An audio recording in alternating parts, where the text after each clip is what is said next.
capítulo 1.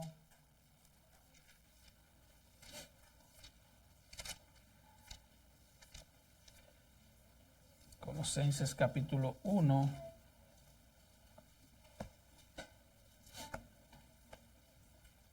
Vamos a tratar con la ayuda del Señor de terminar lo que comenzamos el pasado domingo.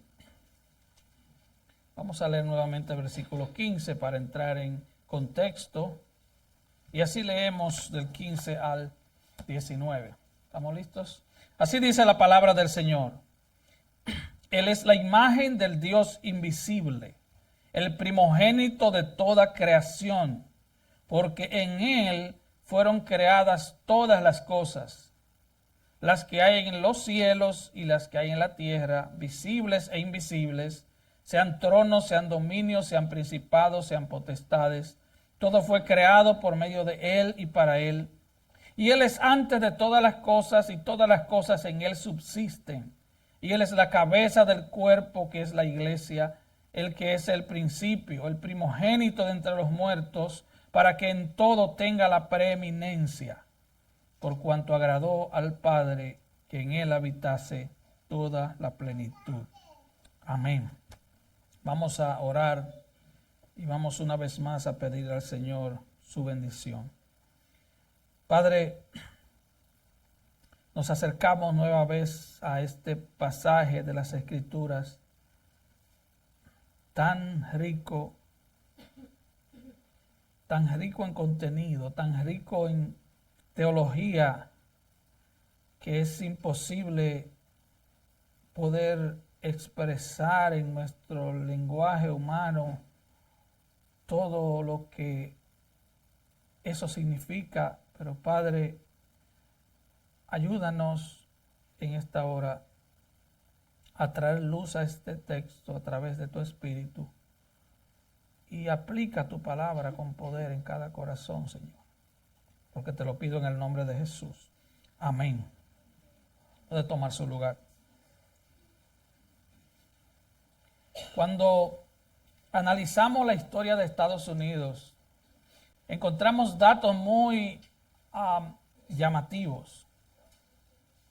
106 de los primeros 108 colegios y universidades en esta nación se fundaron en la fe cristiana. 106 de 108. Por ejemplo, se dice que los alumnos de Harvard y Yale estaban obligados, era mandatorio, como decimos en Spanglish, leer las Escrituras 2 veces al día. Los fundadores de Harvard declararon: todo conocimiento sin Cristo es vano. Y su lema era: para Cristo y la iglesia. Los fundadores de Yale declararon que todo estudiante, y cito, todo estudiante considerará que el fin principal de su estudio es conocer a Dios en Jesucristo. El lema de la Universidad de Princeton, por ejemplo, era: bajo el poder de Dios ella florece. Uno de los primeros presidentes de esta universidad de Princeton, el pastor Jonathan Edwards, dijo, cito, maldito sea todo aprendizaje que sea contrario a la cruz de Cristo. Hoy en día, todos nosotros sabemos que Estados Unidos es cualquier cosa menos una nación cristiana. Eso es un cuento decir que esta es una nación cristiana, aunque su moneda diga que en Dios confiamos. Pero realmente no es en el Dios de la Biblia, es en el mismo Dios, es en la moneda.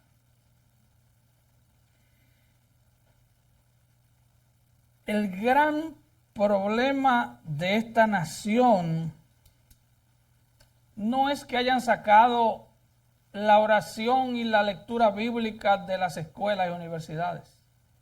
Ese no es el gran problema, eso es un problema. El gran problema de esta nación es que han sacado la Biblia del púlpito.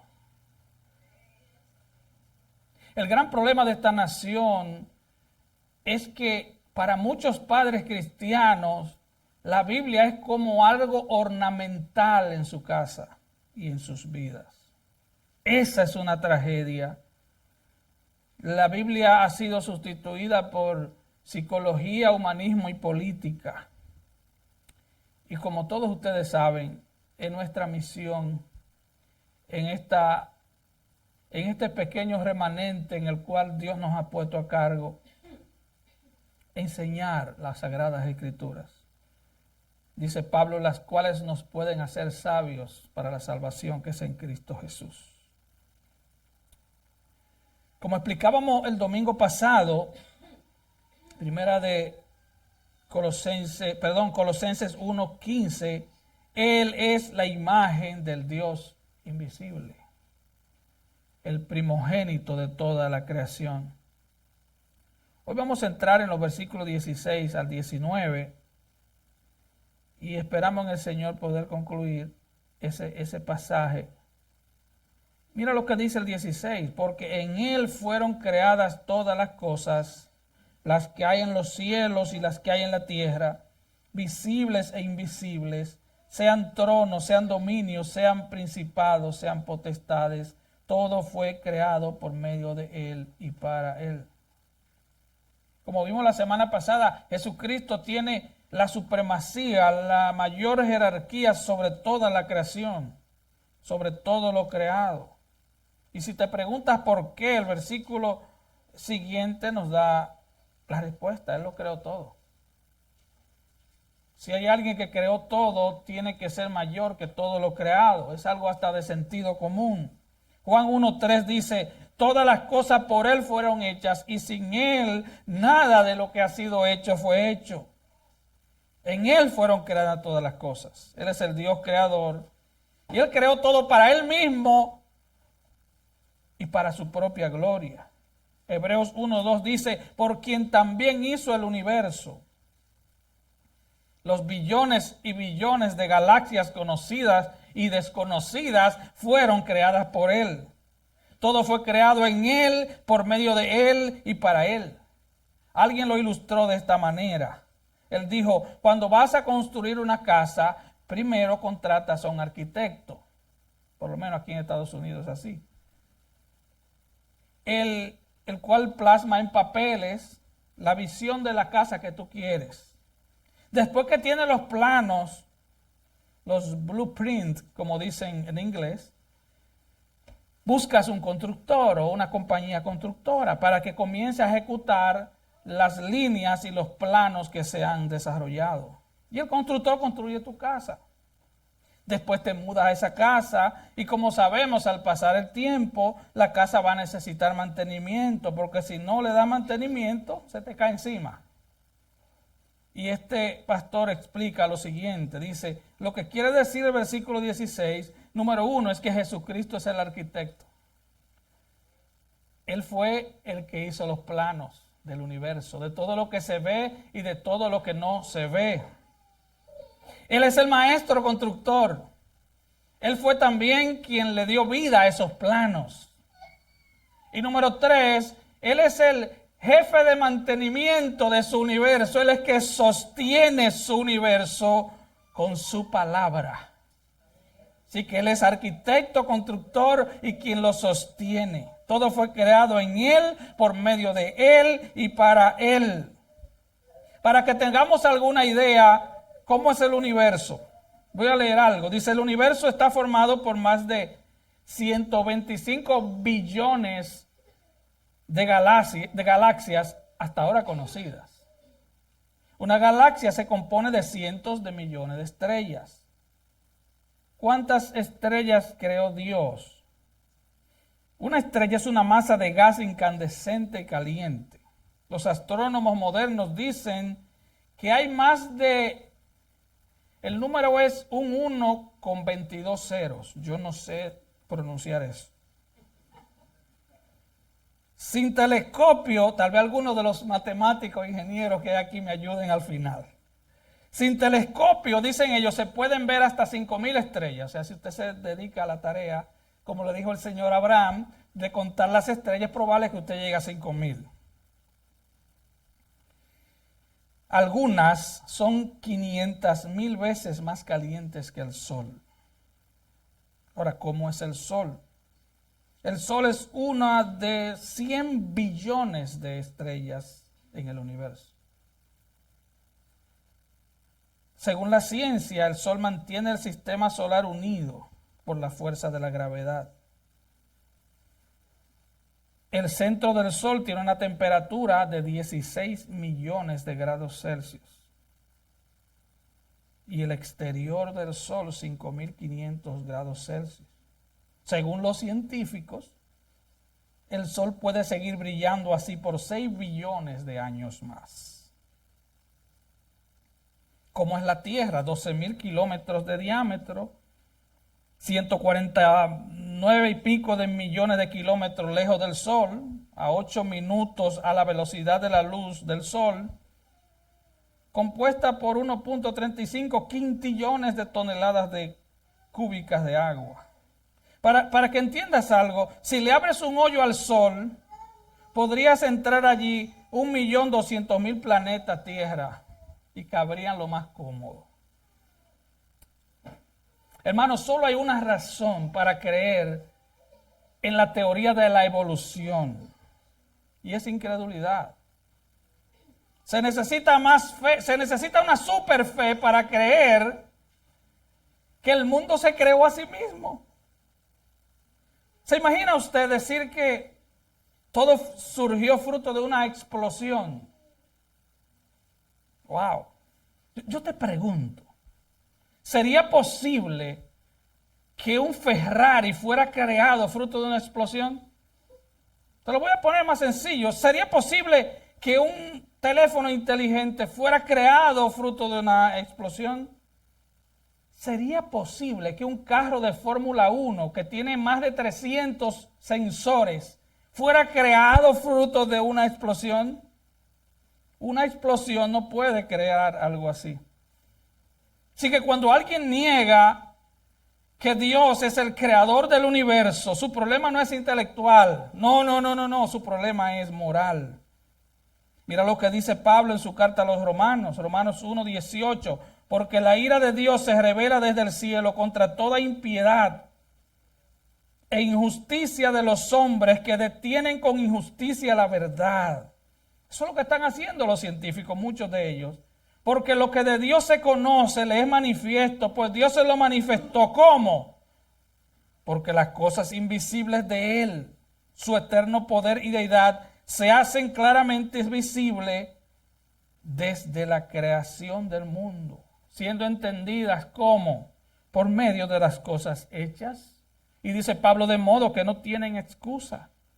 Pues habiendo conocido a Dios, no le glorificaron como a Dios, ni le dieron gracias, sino que se envanecieron en sus razonamientos y su necio corazón fue entenebrecido.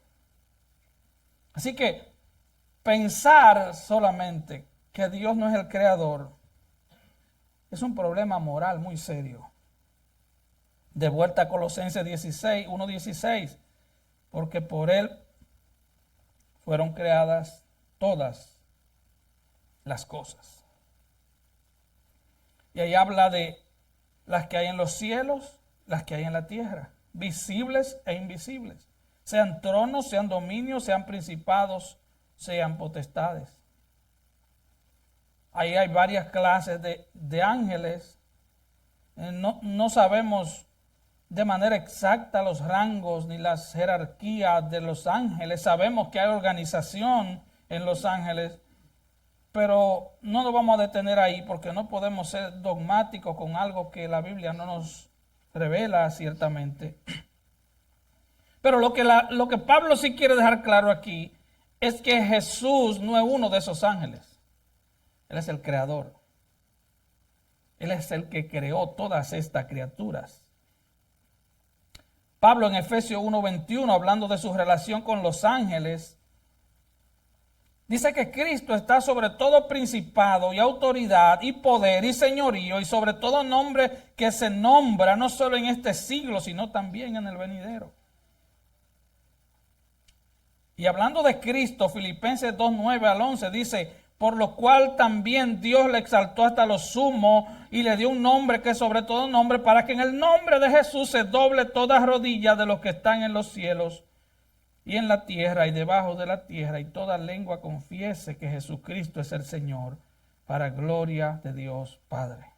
Todo ser creado, sea humano o angelical, sea creyente o sea no creyente, sea ángeles santos o sea ángeles caídos o demonios, se inclinarán un día ante su Creador, Jesucristo. Los que hemos creído en Cristo, nos inclinamos a Él. Por la gracia de Dios nos inclinamos porque hemos creído en Él. Pero entiendan esta mañana, todo ser humano doblará rodillas ante Él.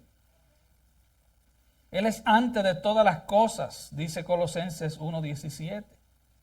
Todas las cosas en Él subsisten. Ahora esta frase, Él es antes de todas las cosas, es obvio que si Él creó todas las cosas, Él es antes de todas las cosas, ¿verdad que sí? Él es el creador, Él tiene que ser anterior. Recuerda Juan 8:58, Jesús le dice a los fariseos, antes de que Abraham fuera, yo soy. Apocalipsis 1:17 y otros versículos de Apocalipsis, Él se identifica como el primero y el último. Apocalipsis 22:16, Él dice de sí mismo, yo soy la raíz y la descendencia de David. Oiga, qué caso más extraño. Él dice, yo soy el antecesor y el predecesor de David. Extraño, ¿no? Usted no puede ser las dos cosas al mismo tiempo, a menos que usted no sea Dios. ¿Me entendió? Por ejemplo, yo soy el antecesor de David, de mi hijo David, no de aquel, de este. Pero yo no puedo ser su predecesor.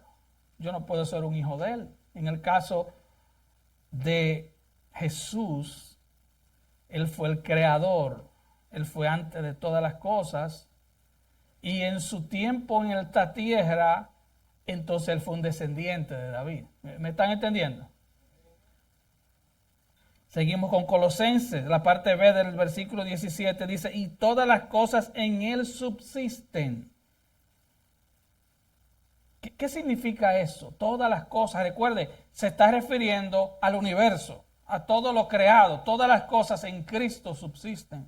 Esto lo que significa es, todas las cosas en Él se mantienen unidas. O sea, no fue que el Señor creó el universo y le dio cuerda y lo soltó para que, ¿verdad?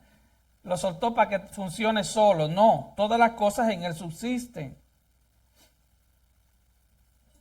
Él mantiene todas las cosas unidas, Él mantiene todas las cosas en orden. Eso es lo que esto significa. Algunos científicos dicen que el universo no ha explotado hace muchos años porque existe un misterioso pegamento nuclear que mantiene unidas todas las cosas.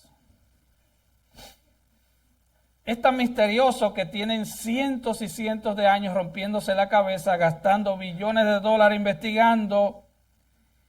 Pero usted lo tiene en Colosenses capítulo 1 sin gastar un centavo. Nosotros sabemos que no es un pegamento nuclear. Nosotros sabemos que no son las leyes de la naturaleza lo que mantiene unido el universo para que no se destruya el mismo.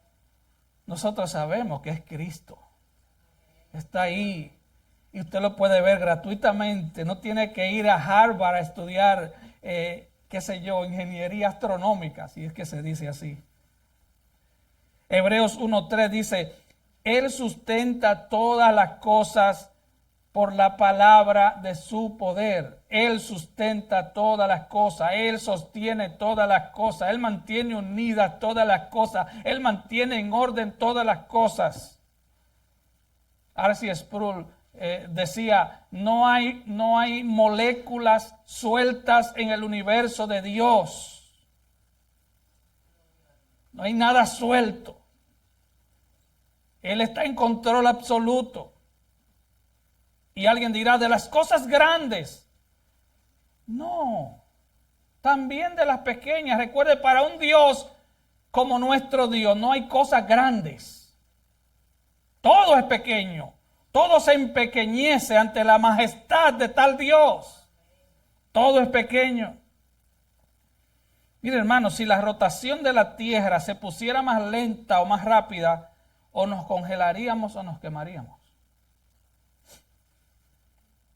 Así que tiene que girar siempre a la misma velocidad, constantemente. No puede fallar. Si la temperatura del Sol cambiara, pasaría lo mismo. Si la Luna se moviera y no permaneciera a la misma distancia exacta de la Tierra, la marea de los océanos subirían tanto que nos ahogarían. Cristo mantiene todo en orden. Todo subsiste en Él. Si esta mañana Él no hubiera estado en su trono, usted no estuviera aquí. Pero no hay moléculas sueltas. Esto es gratificante para los que creemos en Cristo, porque tenemos tal nivel de paz que nada nos mata. Nos va a matar el Señor cuando Él quiera. Tenemos tal nivel de paz que el que no cree en Cristo cree que uno está medio tarado, pero no estamos tarados, estamos muy bien. Estamos súper bien. De hecho, Cristo ha restaurado aún nuestro cerebro de las influencias perversas del pecado. Cristo ha ido trabajando nuestro ser, nuestra alma, nuestra memoria. Y dice Hebreos que la sangre de Cristo limpia aún nuestra conciencia de las obras muertas del pecado.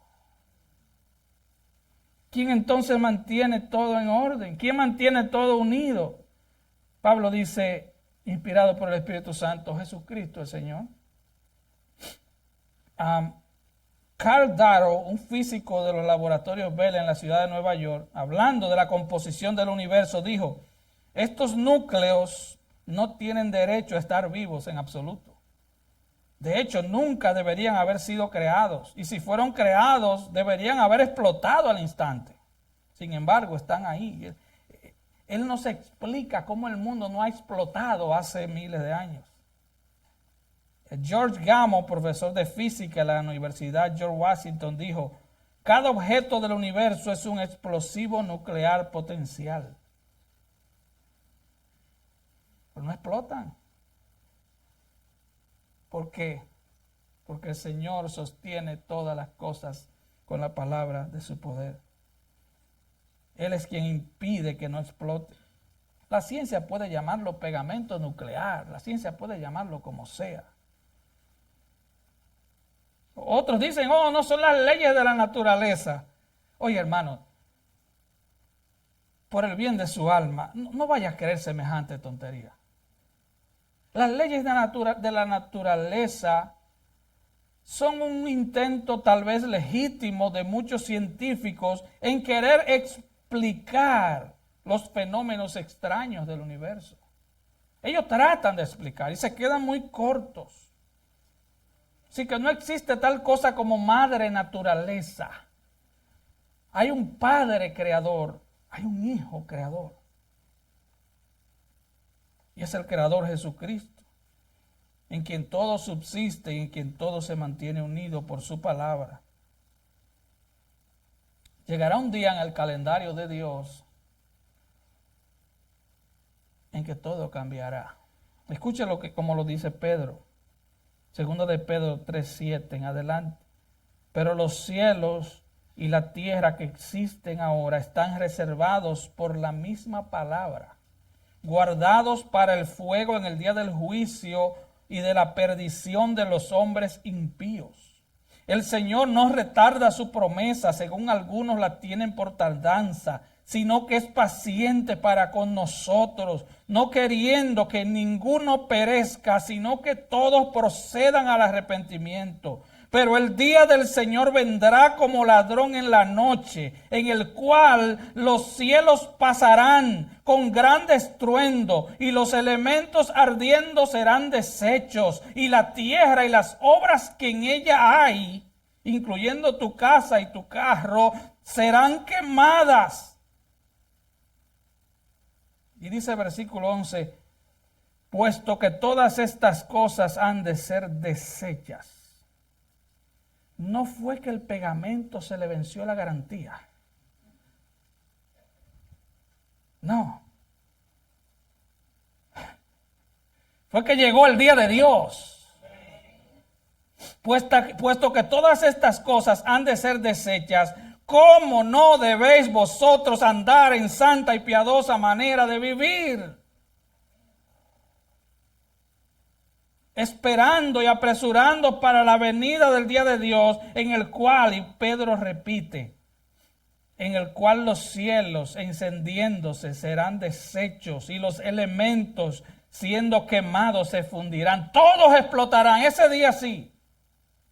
No es cuando diga la ONU, no es cuando, que el sobrecalentamiento global. Que inventen lo que inventen. Dios lo creó y Dios lo destruirá.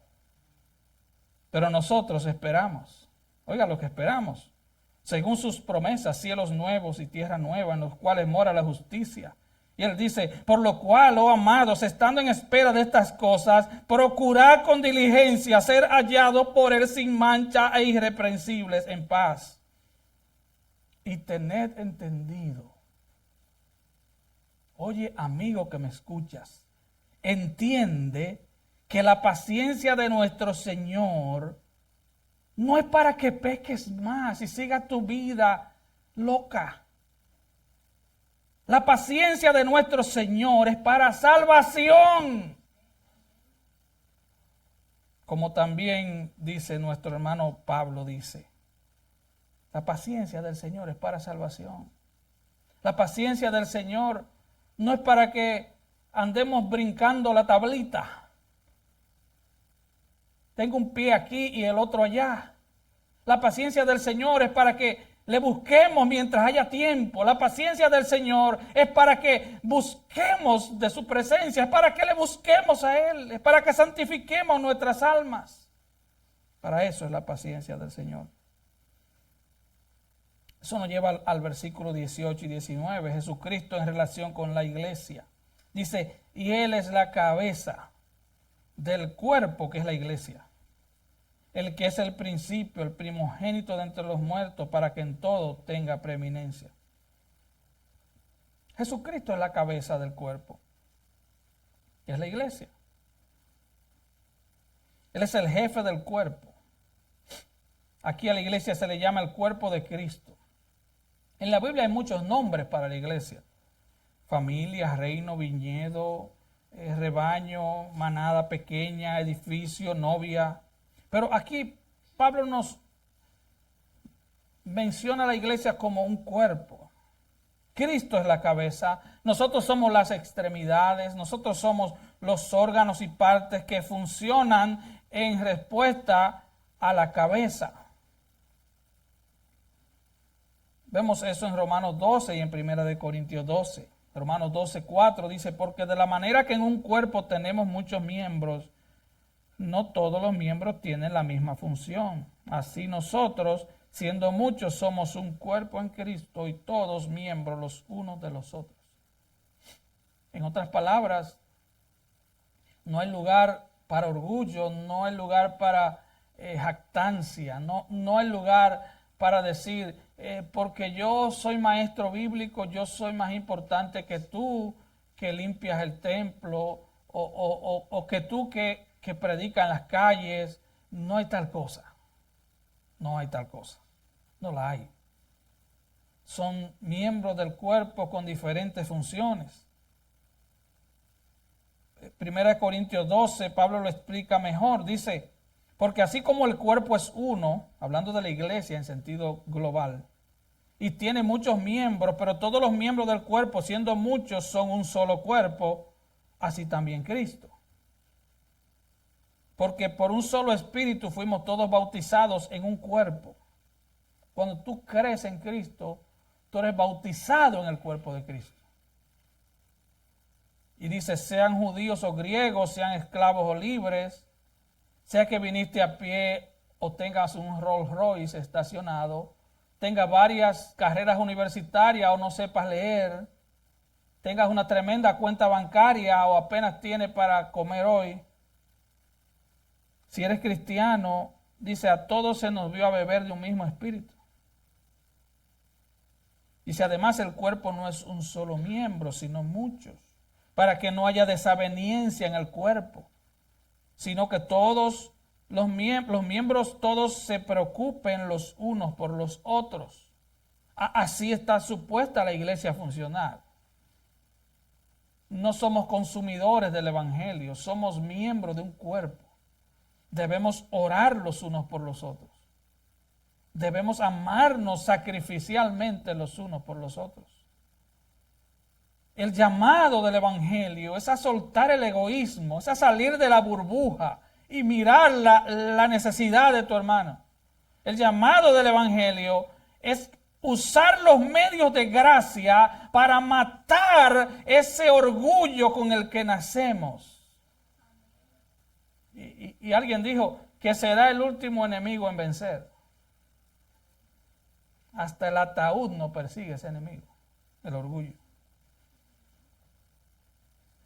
Para que no haya desavenencia en el cuerpo. Y dice el 26, de manera que si un miembro padece, todos los miembros se duelen con él. O sea, si tú no te entristeces por el problema de un hermano, entonces tú no eres del cuerpo. Yo no sé usted, pero cuando a mí me duele un pie, me duele todo el cuerpo. Eso es lo que está ilustrando. Si un hermano padece, si un hermano está en una situación difícil en su vida, se supone que a todo el cuerpo le duela, a los que son cuerpos. Recuerde, el cuerpo de Cristo no tiene prótesis. Son partes legítimas del cuerpo. Y cuando hablo de cuerpo, estoy hablando del cuerpo de Cristo a nivel global y también estoy hablando del cuerpo de Cristo a nivel local. De manera que si un miembro padece, todos los miembros se duelen con él, y si un miembro recibe honra, todos los miembros se gozan con él. Todos. ¿Se imagina que mañana el hermano Gerardo, qué sé yo, el dueño de la compañía le diga, mira, yo no tengo heredero y he decidido dejarte todos los apartamentos donde trabaja tu nombre? Se lo lleva todo.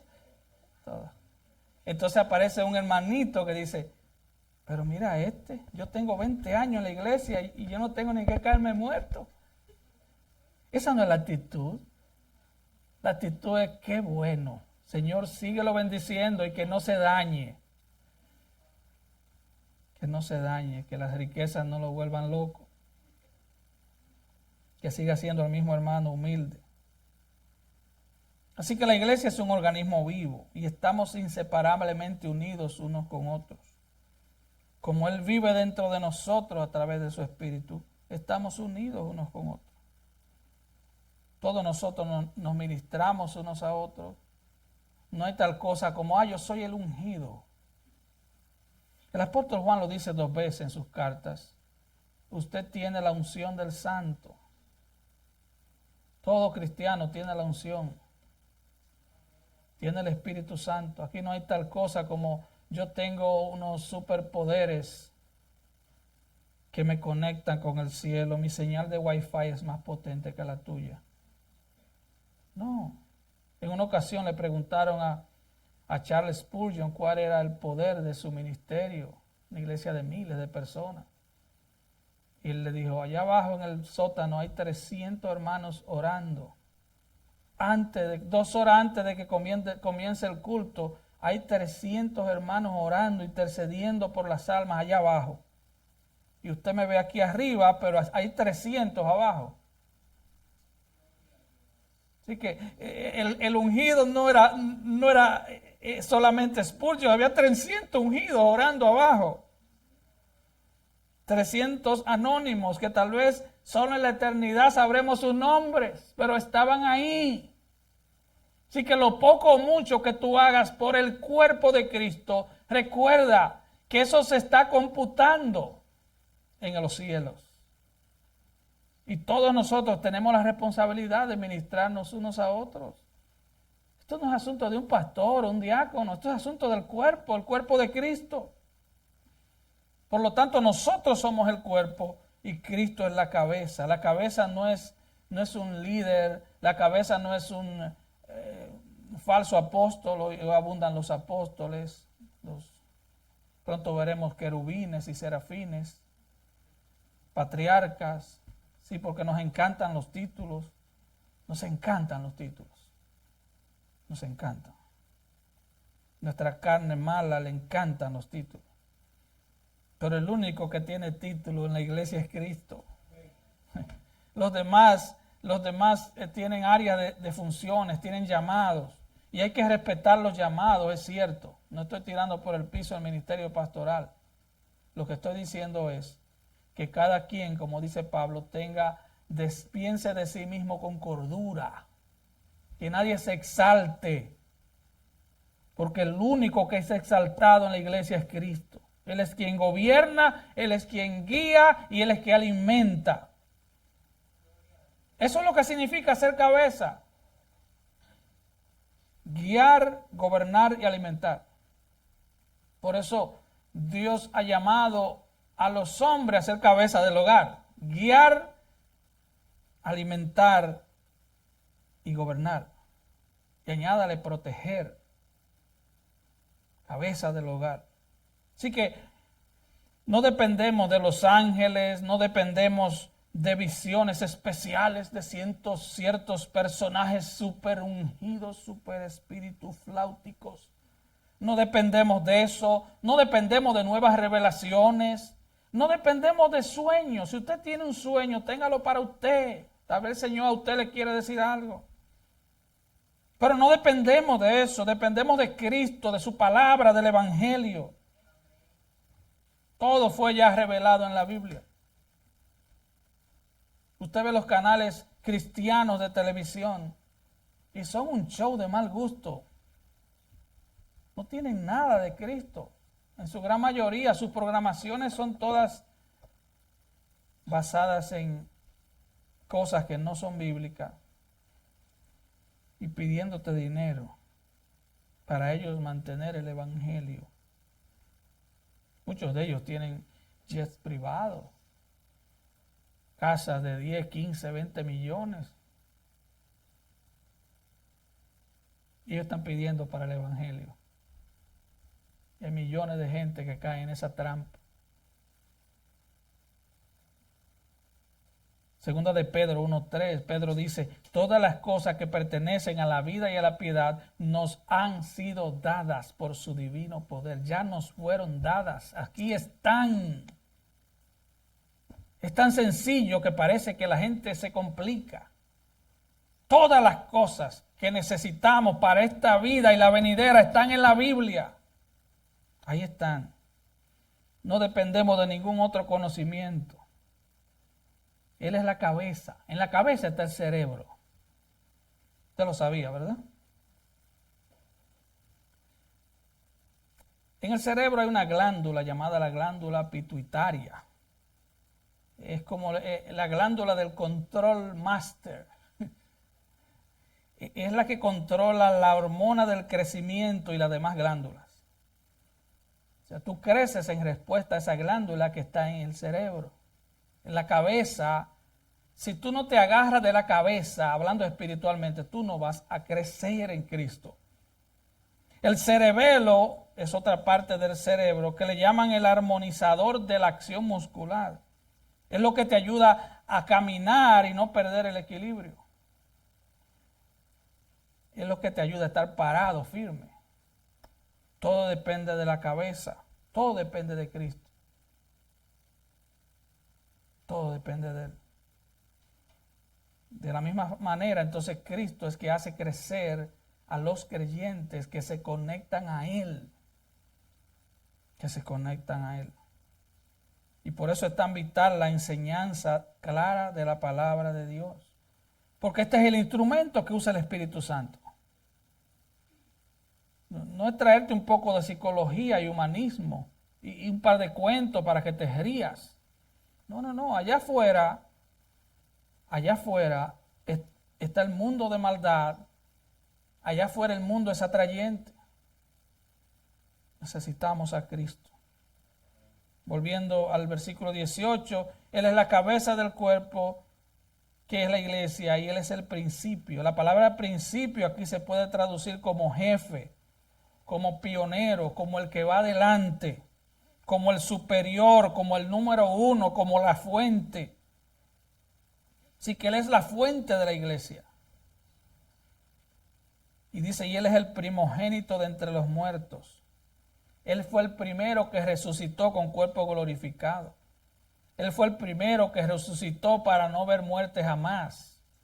Nosotros lo haremos igual. Un día seremos levantados con cuerpos glorificados similares a los de Cristo. Dice, para que en todo tenga la preeminencia. Él fue resucitado. La resurrección que cantábamos hace un rato fue el sello de aprobación del Padre de que el sacrificio en la cruz estaba completo a favor nuestro. Pero también la resurrección es la certificación de que Él es la cabeza, el jefe, el pionero, el principal de la iglesia.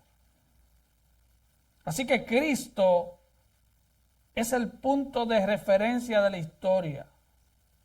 Quieranlo o no, todo se divide en antes de Cristo y después de Cristo. Ya no se puede decir Christmas en Navidad. Nos quieren prohibir eso. Ya han sacado a Cristo también del nombre de la Navidad. Ya quieren que celebremos un cumpleaños e ignoremos al cumpleañero. Ya se puede orar, pero no menciones a Cristo en algunos lugares. El problema de ellos es Cristo. Esa es la piedra, que es la piedra de tropiezo para muchos, pero que para nosotros, dice el libro de los Hechos, ha venido a ser cabeza del ángulo. Es la piedra principal de los creyentes. Sobre esa roca estamos firmes. No estamos firmes sobre una filosofía barata, estamos firmes en Cristo.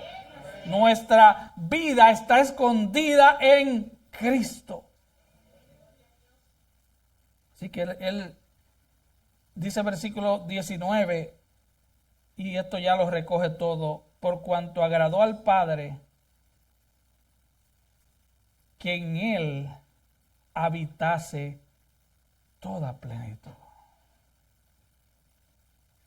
Toda la plenitud habita en Él. John Owen dijo, con esto termino, la revelación de Cristo y el bendito evangelio es mucho más excelente, más glorioso, más llenos de rayos de sabiduría y bondad divinas que toda la creación.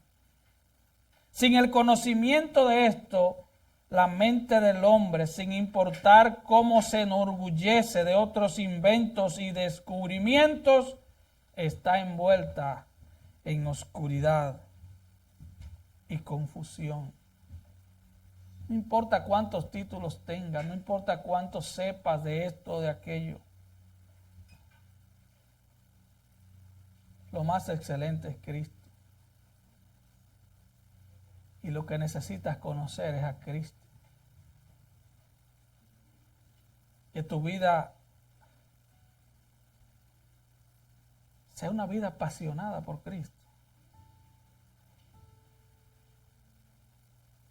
Yo oro para que muchos de ustedes sean consumidos por el conocimiento de Cristo, por el amor a Cristo, por la pasión por Cristo,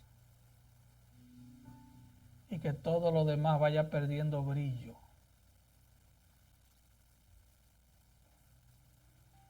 Estamos en medio de un mundo tan difícil. Hablaba con un hermano después del culto el domingo y me decía, la persecución ahora es peor. Y es verdad. Ahora es peor. Antes perseguían para matarte, para matarnos, como hay en naciones del Medio Oriente y en China. Pero ahora la persecución es desde adentro. Ahora persigue a nuestros hijos en las escuelas. No solo que sacaron la oración y la Biblia, sino que hay una agenda que quiere destruir los fundamentos de nuestros hijos, de nuestra familia. Destruir la iglesia desde adentro, con mucha gente en los púlpitos que son enviados de Satanás a destruir la iglesia. Así que la persecución hoy es 1000 veces más terrible, porque hay muchos cristianos durmiendo una siesta eterna. Están durmiendo. Están durmiendo. Solo le interesa cantar coritos y más nada. Oh, que el Señor nos ayude. Y que nuestra oración sea: Señor, avívame. No clame por avivamiento por la iglesia, clame por avivamiento por usted. Avívame, Señor. Vuélveme a mi primer amor. A ese amor que tenías por Cristo cuando te convertiste, que a todo el mundo le querías hablar de ese Cristo. No sabías nada de Biblia, pero le querías hablar de Cristo. Ahora tal vez sepas mucho más, pero se ha apagado tu primer amor. Y por eso no hay pasión en nosotros.